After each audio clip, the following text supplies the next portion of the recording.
नमस्कार दोस्तों, SP maker जी के यूट्यूब चैनल पर आपका स्वागत है। दोस्तों, आज की इस वीडियो में हम लोग रीजनिंग के 15 इंपॉर्टेंट प्रश्न कवर करेंगे जो आपके आने वाले उत्तर प्रदेश कांस्टेबल परीक्षा के लिए काफ़ी ज़्यादा महत्वपूर्ण होंगे। दोस्तों, ये हमारा रीजनिंग का पार्ट 10 है। अगर आपने इससे पहले के पार्ट नहीं देखे हैं तो नीचे डिस्क्रिप्शन बॉक्स में लिंक दिया हुआ रहेगा, वहाँ पर क्लिक करके आप जरूर देख लीजिए। तो चलिए दोस्तों, स्टार्ट करते हैं प्रश्न नंबर 1 से। दोस्तों, हमारा पहला प्रश्न है, नीचे दिए गए विकल्पों में से संबंधित संख्या चुनिए। इसमें दोस्तों हमें बताना है इस क्वेश्चन मार्क की जगह पर कौन सी संख्या आएगी। ये दोस्तों आपका एनालॉजी संबंधित इंपॉर्टेंट प्रश्न है। इसमें हमें यहाँ पर पता लगाना है इन्होंने के @ का संबंध 16 से किस प्रकार दिया है, तभी दोस्तों हम बता पाएंगे बाई @ 7 का संबंध किससे होगा। तो इसको करने के लिए आपको दोस्तों पता होनी चाहिए के की प्लेस वैल्यू। के दोस्तों कितने पर होता है, 11 पर होता है। यदि दोस्तों हम 11 में इस 5 को ऐड कर दें तो दोस्तों हमें कितना 16 देखने को मिल जाएगा, जो कि दोस्तों इन्होंने यहाँ पर दिया गया है। अब इसी आधार पर हम यहाँ पर करेंगे बाई की प्लेस वैल्यू। बाई की प्लेस वैल्यू दोस्तों कितनी होती है, बाई 25 नंबर पे आपका आता है। यदि 25 में इसी 7 को हम यहाँ पर ऐड कर दें तो कितना हो जाएगा दोस्तों, 25 और 7 आपका यहाँ पर 32 हो जाएगा। यानी दोस्तों बाई @ का संबंध किससे होना चाहिए, 32 से होना चाहिए। तो दोस्तों अब आप देखेंगे 32 कौन सा ऑप्शन में दिया गया है, 32 यहाँ पर ऑप्शन नंबर बी में दिया गया है। तो यहाँ पर हमारा सही जवाब हो जाएगा ऑप्शन नंबर बी। अगला प्रश्न दोस्तों देखेंगे प्रश्न नंबर 2। निम्नलिखित श्रृंखला श्रेणी में अगली संख्या ज्ञात कीजिए। इसमें दोस्तों हमें बताना है इस क्वेश्चन मार्क की जगह पर कौन सी संख्या आएगी। आपका दोस्तों इंपॉर्टेंट प्रश्न श्रृंखला संबंधित। सबसे पहले हमें यहाँ पर पता लगाना है इन्होंने 17 से 51 किस प्रकार लिखा है। यदि दोस्तों हम गुणा कर दे 17 की 3 में, यदि दोस्तों गुणा कर दे 17 की 3 में तो हमें दोस्तों 51 देखने को मिल जाएगा। 17 3 कितना होता है, 51 होता है। 51 में हम कितना ऐड करें तो हमें 58 मिल रहा है। यदि हम यहाँ पर दोस्तों 7 को ऐड करें तो हमें यहाँ पर दोस्तों 58 देखने को मिल रहा है। इसी आधार पर दोस्तों 58 से हमें क्या 116 बनाना है। यदि हम 58 की गुणा लगा दें यहाँ पर 2 में तो 58 दूनी कितना होता है दोस्तों, 116 होता है। कितना होता है दोस्तों, 116 होता है। अब 116 से 123 इन्होंने किस प्रकार लिखा है, यहाँ पर दोस्तों इन्होंने 7 को ऐड किया है।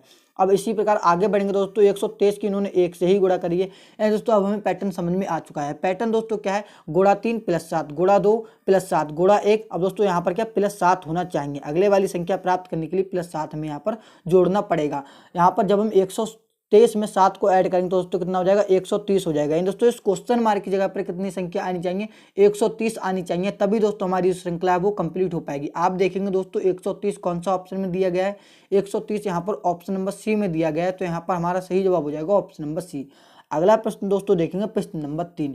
दिए गए चित्र में कितने त्रिभुज हैं। दोस्तों आपका इंपॉर्टेंट प्रश्न, आपकी परीक्षा में पूछने की संभावना है इस प्रकार के प्रश्न। जब भी आपकी परीक्षा में ऐसा प्रश्न पूछा जाए कि त्रिभुज में त्रिभुज के अंदर त्रिभुज है, तो आपको किस प्रकार करना है, आपको जो त्रिभुज दिए गए आपको सबसे पहले इसको सिर्फ और सिर्फ गिन लेना है। हम यहाँ पर इसको सिंपली गिनेंगे। सबसे पहले ये 1 हो जाएगा, ये आपका 2 हो जाएगा, ये आपका 3 हो जाएगा, दोस्तों 4 हो जाएगा, 5 6 7। इस प्रकार सिर्फ सबसे पहले हमें गिनना है। 8 9 10 11 12, यहाँ पर देखेंगे 13, आगे बढ़ेंगे 14 15 16। इसमें दोस्तों टोटल छोटे छोटे वाले हमने गिन लिए, कितने दोस्तों 16। अब आपको दोस्तों इसकी ट्रिक याद करनी है। ट्रिक दोस्तों क्या है, जितने भी त्रिभुज उनमें दोस्तों आपको गुणा लगा देनी है। यहाँ पर 2 में 16 की गुणा दोस्तों 2 में लगाएंगे 32, और दोस्तों 5 यहाँ पर अपने पास से माइनस कर लेना। तो दोस्तों कितने बचेंगे, टोटल 27। ये दोस्तों आपकी ट्रिक होती है। आप वैसे गिनेंगे तो आपको इसमें काफ़ी ज़्यादा समय लग सकता है। आपकी दोस्तों ट्रिक क्या रहती है, जो आपके त्रिभुज दिए गए छोटे छोटे, आपको सबसे पहले उसमें नंबरिंग करनी है। आपको देखना है सबसे लास्ट में कितना यहाँ पर 16 निकल के आया, तो हमें क्या करनी है, उसकी गुणा लगानी है 2 में, -5 कर देना है अपने पास से। तो हमें दोस्तों यहाँ पर उत्तर देखने को मिल जाएगा। तो आप देखेंगे उत्तर हमारा कितना निकल के आ गया, 27। आप देखेंगे 27 कौन सा ऑप्शन में दिया गया है, 27 यहाँ पर ऑप्शन नंबर डी में दिया गया है। तो यहाँ पर हमारा सही जवाब हो जाएगा ऑप्शन नंबर डी। अगला प्रश्न दोस्तों देखेंगे प्रश्न नंबर 4। यदि 7/3 = 100 और 5/7 = 144 लिखा है तो 4/7 को किस प्रकार लिखा जाएगा। दोस्तों आपका इंपॉर्टेंट प्रश्न है। इसमें दोस्तों आपको ये भाग इसको नहीं समझना। आपको क्या करना है दोस्तों, आप इस टाइम रीजनिंग का सब्जेक्ट कर रहे हैं तो आपको रीजनिंग के हिसाब से चलना होता है। इसमें आप क्या करेंगे, आपको 100 बनाना है 7 और 3 से कुछ भी करके। आप यहाँ पर भाग को भूल जाएं, आप ये समझे कि यहाँ पर कुछ नहीं है। हमें क्या करना है, 7 और 3 से क्या करना है, 100 बनाना है। यदि हम भाग की जगह यहाँ पर प्लस रख दें, यानी दोस्तों 7 और 3 को दोस्तों ऐड करें तो 7 3 कितना होता है दोस्तों, आपका 10 हो जाता है। 10 का दोस्तों यदि हम स्क्वायर कर दें तो दोस्तों हमें यहाँ पर 100 देखने को मिल जाएगा, जो कि दोस्तों उन्होंने यहाँ पर दिया गया है। अब इसी आधार पर दोस्तों 5 और 7 को ऐड करें, 5 और दोस्तों 7 को ऐड करेंगे, 5 7 कितना होता है दोस्तों, 12 होता है। 12 का यदि हम स्क्वायर कर दें तो हमें दोस्तों यहाँ पर 144 देखने को मिल जाएगा, जो कि दोस्तों यहाँ पर इन्होंने दिया है। अब इसी पैटर्न के आधार पर हम बड़े आसान तरीके से बता सकते हैं जो हमसे पूछा गया है। हमसे दोस्तों पूछा गया 4 +7। हम यहाँ पर क्या करेंगे 4 + 7 करेंगे, 4 7 कितना हो जाएगा दोस्तों आपका 11 हो जाएगा। 11 कह दिए हम दोस्तों, स्क्वायर कर दे तो कितना हो जाएगा दोस्तों 11 11 में कितना होता है आपका 121 होता है। यानी दोस्तों 4/7 का संबंध किससे 121 से होना चाहिए। तो आप देखेंगे दोस्तों 121 कौन सा ऑप्शन में दिया गया, 121 यहाँ पर ऑप्शन नंबर ए में दिया गया है। तो यहाँ पर हमारा सही जवाब हो जाएगा ऑप्शन नंबर ए। उम्मीद करता हूं दोस्तों ऐसे प्रश्न में आप गलती नहीं करेंगे। अगला प्रश्न दोस्तों देखेंगे प्रश्न नंबर 5। निम्नलिखित में से कौन सा आरेख दिए गए वर्गों के बीच संबंध को दर्शाता है। यानी दोस्तों ये आपका वेन डायग्राम से इंपॉर्टेंट प्रश्न है। ऐसा प्रश्न आपकी परीक्षा में 1 या 2 प्रश्न आपकी परीक्षा में देखने को मिल सकते हैं। तो आपको क्या करना होता है इसमें दोस्तों, इसका वेन आरेख बनाना होता है। यहाँ पर देखेंगे महिला दिया गया, बहन दिया गया, डॉक्टर दिया गया है। तो सबसे पहले हम यहाँ पर वेन आरेख बनाएंगे महिला का। हमने क्या कहा दोस्तों, इस प्रकार एक महिला का वेन आरेख बना लिया। आगे बढ़ेंगे, यहाँ पर क्या बहन दी गई। अब हमें पता लगाना कि महिला का बहन से कोई संबंध है। तो दोस्तों हमें पता है सभी की सभी जो बहन होती है वो क्या होती है दोस्तों, महिला होती है। तो इसके अंदर जो इस प्रकार से आ जाएंगे। अब हमें पता लगाना है जो डॉक्टर है इसका संबंध किससे। तो दोस्तों कुछ डॉक्टर, कुछ बहन डॉक्टर होती है, कुछ महिला भी डॉक्टर होती है। तो इसका संबंध दोस्तों आपका कुछ कुछ से इस प्रकार दोनों से रिलेट करके बनेगा। तो आप देखेंगे ऐसी आकृति कौन सा ऑप्शन में दी गई है। ऐसी आकृति यहाँ पर ऑप्शन नंबर डी में दी गई है। तो यहाँ पर हमारा सही जवाब हो जाएगा ऑप्शन नंबर डी। उम्मीद करता हूँ दोस्तों ऐसे प्रश्न हम गलती नहीं करेंगे। अगला प्रश्न दोस्तों देखेंगे प्रश्न नंबर 6। नीचे 4 विकल्प दिए गए हैं जिनमें से 3 किसी न किसी रूप में एक जैसे हैं और एक अलग है। भिन्न का चयन करें। यानी दोस्तों आसान भाषा में समझे, ये आपको 4 ऑप्शन दिए गए हैं, इसमें से दोस्तों एक ऑप्शन अलग है, आपको यहाँ पर वही ऑप्शन चुनना है। अब यहाँ पर देखेंगे पहले ऑप्शन में त्रिभुज दिया गया है, दूसरे ऑप्शन में आयत दिया गया है, तीसरे ऑप्शन में वर्ग दिया गया है, चौथे ऑप्शन में यहाँ पर वृत्त दिया गया है। तो सबसे पहले हमें इसकी आकृति आनी चाहिए, तभी हम बता पाएंगे इसमें से कौन सा अलग है। तो हम यहाँ पर देखेंगे त्रिभुज। त्रिभुज हम यहाँ पर देखेंगे किस प्रकार बनाएंगे। त्रिभुज दोस्तों इस प्रकार से बनाएंगे। आयत दोस्तों देखेंगे तो आयत दोस्तों किस प्रकार बनाएंगे। आयत दोस्तों आपकी इस प्रकार से बन के आएगी। आप यहाँ पर देखेंगे आयत दोस्तों आप देखेंगे किस प्रकार से बनाएंगे। इस प्रकार से दोस्तों आप आयत इस प्रकार से बनाएंगे। वर्ग देखेंगे तो दोस्तों आप वर्ग किस प्रकार इस प्रकार से बनाएंगे। यानी दोस्तों वर्ग क्या है, जिसकी चारों भुजाएं क्या होती हैं, समान होती हैं। लेकिन दोस्तों जब आप वृत्त बनाएंगे तो वृत्त को क्या करेंगे, आप इस प्रकार से सर्कल बना देंगे, तो आपका यहाँ पर वृत्त बन के आ जाएगा। यानी दोस्तों आपने देखा तो दोस्तों ऊपर वाले ऑप्शन में भी त्रिभुज में भी क्या है, लाइनें हैं, आयत में भी लाइनें हैं, वर्ग में भी लाइनें। एक ही ऑप्शन ऐसा है जिसमें लाइनें नहीं है, तो वृत्त क्या हो जाएगा यहाँ पर हमारा अलग हो जाएगा। तो यहाँ पर हमारा सही जवाब भी हो जाएगा ऑप्शन नंबर डी। अगला प्रश्न दोस्तों देखेंगे प्रश्न नंबर 7। निम्नलिखित श्रृंखला का अगला पद क्या होगा। इसमें दोस्तों हमें बताना है इस क्वेश्चन मार्क की जगह पर कौन सा लेटर आएगा। ऐसे प्रश्न जब भी आपकी परीक्षा में पूछे हैं तो सबसे पहले तो आप इसमें नंबरिंग कर सकते हैं, या आप देख सकते हैं कितना कितना प्लस हो रहा है। हम यहाँ पर डायरेक्ट कर रहे हैं 3 से कितना हो रहा है 5 हो रहा है। तो सी आपका कितने पर होता है 3 पर होता है, ई आपका 5 पर होता है। तो आप सबसे पहले यहाँ पर नंबरिंग ही कर लेंगे तो आपका ज़्यादा अच्छा रहेगा। सी आपका 3 पर होता है, ई आपका 5 पर होता है, एच आपका 8 पर होता है, एम आपका 13 पर होता है, टी दोस्तों आपका 20 पर होता है। यहाँ पर दोस्तों 3 से 5, यहाँ पर दोस्तों 2 ऐड किया, 5 से 8, यहाँ पर दोस्तों हमने 3 ऐड किया। इसी प्रकार दोस्तों 8 से 13, यहाँ पर दोस्तों हमने 5 ऐड किया। 13 से कितना हो रहा है 20 हो रहा है, यहाँ पर दोस्तों हमने 7 को ऐड किया। अब दोस्तों हमें यहाँ पर पैटर्न समझ में आ चुका है। पैटर्न दोस्तों क्या 2 ऐड किया, 3 ऐड किया, 5 ऐड किया, 7 ऐड किया। ऐसे जो हम ऐड कर रहे हैं वो सभी की सभी क्या है दोस्तों अभाज्य संख्या है। अब अगली अभाज्य संख्या क्या होनी चाहिए, 11 होनी चाहिए। तो आप दोस्तों इसमें 11 ऐड करेंगे, 20 में 11 ऐड करेंगे, कितना हो जाएगा दोस्तों 31 हो जाएगा।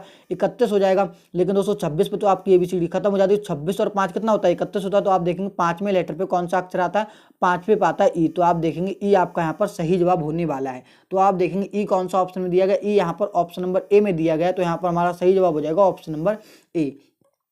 अगला प्रश्न दोस्तों देखेंगे प्रश्न नंबर 8। निम्नलिखित में से कौन सा शब्दकोश में दूसरे स्थान पर आएगा। यानी दोस्तों हमें यहाँ पर जो शब्द दिए गए इसमें दोस्तों हमें बताना है दूसरे स्थान पर कौन सा आएगा।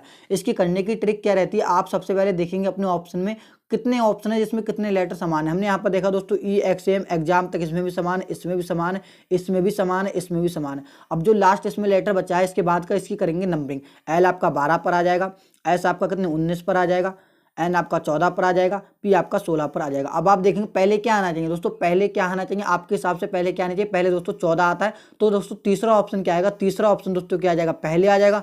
आप यहाँ पर आगे देखेंगे तो दोस्तों 14 से बड़ी क्या कौन सी संख्या 14 सॉरी आप यहाँ पर देखेंगे सबसे दोस्तों छोटी संख्या कौन सी, सबसे छोटी संख्या यहाँ पर 12 है। तो दोस्तों ए ऑप्शन हमारा पहले आ जाएगा। उसके बाद दोस्तों 12 के बाद क्या है 14 है, तो सी ऑप्शन हमारा दूसरे नंबर पे आ जाएगा। अगर प्रश्न पूछता पहले नंबर पे कौन आता तो पहले नंबर पे ऑप्शन नंबर ए आ जाता। हमसे पूछ रहा था दूसरे स्थान पर आएगा यहाँ पर ऑप्शन नंबर सी। आप देखेंगे यहाँ पर हमारा सही जवाब हो जाएगा ऑप्शन नंबर सी। उम्मीद करता हूँ दोस्तों ऐसे प्रश्न हम गलती नहीं करेंगे। अगला प्रश्न दोस्तों देखेंगे प्रश्न नंबर 9। नीचे दिए गए विकल्पों में से संबंधित शब्द को चुनिए। ये दोस्तों आपका इंपॉर्टेंट प्रश्न है, शब्द एनालॉजी संबंधित। हमें यहाँ पर सबसे पहले पता लगाना है इन्होंने कब का संबंध समय से किस प्रकार दिया है, तभी हम बता पाएंगे कहाँ का संबंध किससे होगा। दोस्तों आप यहाँ पर देखें कब, किसी से पूछते समय तो पूछते कब, मतलब समय के बारे में पूछते हैं तो कहीं कहते नहीं कहीं जाना है तो वो कहते हैं कब जाना है, तो यहाँ क्या करते हैं हम समय के बारे में पूछते हैं तो कब। अब हम बताएंगे यहाँ पर कहाँ, कहाँ का क्या अर्थ होगा। कहाँ का दोस्तों आप लोग सोचते होंगे जाना, तो जाना यहाँ पर इसका सही जवाब नहीं होगा। कहाँ का अर्थ होगा स्थान, हम पूछते नहीं कहाँ, तो कहाँ मतलब स्थान के बारे में हम यहाँ पर पूछना चाह रहे हैं, तो यहाँ पर हमारा सही जवाब हो जाएगा ऑप्शन नंबर सी। अगला प्रश्न दोस्तों देखेंगे प्रश्न नंबर 10, अक्षर श्रेणी को पूरा करें। इसमें दोस्तों हमें क्या करना होता है, ये आपको श्रृंखला दी गई रहती है, इसको दोस्तों हमें पूरा करना होता है। इसका दोस्तों करने का तरीका क्या रहता है, आपको सबसे पहले एक जोड़ा यहाँ पर बनाना होता है। हम यहाँ पर देखें दोस्तों टी के बाद क्या है, पी है यहाँ पर, तो अगर यदि हम यहाँ पर टी के बाद पी भर दें, आगे दोस्तों बढ़ेंगे, आगे बढ़ेंगे बाई के बाद क्या है क्यू, तो हम यहाँ पर क्या भर दें, क्यू भर दें। हम यहाँ पर क्या भर दें, क्यू भर दें। तो हम यहाँ पर यहाँ पर हम देखेंगे दोस्तों, यहाँ पर हम देखेंगे तो हम क्या करेंगे, यहाँ पर हमने देखा पी के बाद क्या है, पी बाई क्यू टी, हमने देखा पी बाई क्यू टी। दोस्तों यहाँ तक हमें एक जोड़ा मिल गया, एक जोड़ा मिल गया। अब इसी पैटर्न के आधार पर हम सभी जोड़े अपने भर देंगे, P by Q by T. आप यहाँ पर देखेंगे पी बाई क्यू टी, आप यहाँ पर देखेंगे क्यू टी आपका हो गया। आप यहाँ पर देखेंगे पी बाई क्यू टी, एक जोड़ा हमें ये मिल गया। आप यहाँ पर देखेंगे आप यहाँ पर देखेंगे आप यहाँ पर देखेंगे पी बाई क्यू टी आपका यहाँ पर भर गया, यहाँ पर भर गया। तो आप यहाँ पर क्या करेंगे, पी भरेंगे और यहाँ पर क्या करेंगे, पी बाई क्यू टी। आप इस प्रकार से भरेंगे। यानी दोस्तों सबसे पहले आपको सिर्फ एक जोड़े में दिक्कत हो सकती है। आपने अगर एक जोड़ा यहाँ पर बना लिया तो आप उसी पैटर्न के आधार पर सभी के सभी जोड़े आप यहाँ पर भर सकते हैं। तो हम देखेंगे इसमें हमने क्या क्या भरा। सबसे पहले हमने क्यू भरा, उसके बाद दोस्तों पी भरा, फिर हमने क्यू भरा, फिर हमने क्या भरा, पी भरा, फिर हमने क्यू भरा। तो आप देखेंगे क्यू पी क्यू, आप देखेंगे Q P Q, P Q कौन सा ऑप्शन में दिया गया, यहाँ पर आप देखेंगे यहाँ पर दोस्तों ऑप्शन नंबर सी में दिया गया है। तो यहाँ पर हमारा सही जवाब हो जाएगा ऑप्शन नंबर सी।